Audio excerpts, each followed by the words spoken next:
yourself and let us know where you're from. I'm Sergio Gianesini. I'm a surgeon from the University of Ferrara, Italy, and I have the pleasure of having a professorship also in Bethesda University.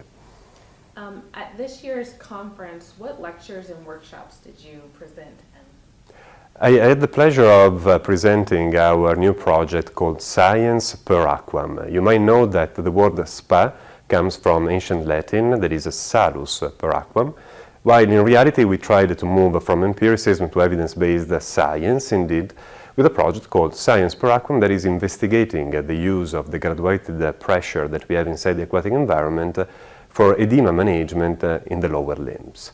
Might sound strange to talk about this in an interventional radiology meeting, but in reality we all deal with the evolution price, meaning that if you really think about that, we don't have varicose veins on our upper limbs, but on the lower limbs, because we evolved from quadrupeds to bipeds. So whoever is managing edema, including interventional radiology of the lower limbs, might be interested in knowing more about Science per Aquam. Okay. How often do you do those procedures? Daily, because daily we have, of course, patients affected by edema coming from arterial procedures or venous procedures or arterial and venous procedures in general, including also the lymphatic one.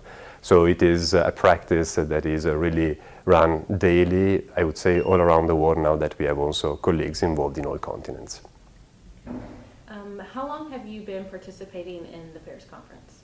This is my second time and I really enjoyed it. I had the pleasure of coming before COVID and I really enjoy after COVID to see that also thanks to the digitalization, more and more people are getting to know the value of this precious congress that more and more is becoming, I would say, multi-specialty oriented, for which as a surgeon it's a true pleasure for me being here among many colleagues and friends of the interventional radiology field. Is there anything you would like to see in the coming years? Veins. I really like to see more and more veins, meaning that I'm really interested in keep on seeing arteries because we understand, particularly after COVID, that the endothelium is an organ for which arterial and venous part are going together, and indeed it is interesting recent data showing how when we treat, for example, peripheral arterial disease, we reduced the risk of venous inflammation, and also vice versa. When we have varicose veins, we have an increased risk of thrombosis, of course, but also of peripheral arterial disease.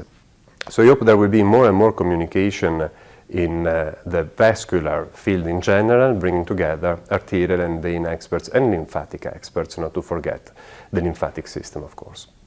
All right, and before we end it, is there anything in particular that you would like to tell the delegates or anyone that may be thinking about coming in the coming years? With pleasure. I would say this is evidence-based. It's a meeting everybody should attend at least once in a lifetime to have the perspectives coming from all around the world of interventional radiology, but at least literally from all the continents, because this is already a global meeting that really is a must-attended meeting. All right, thank you. Thank you.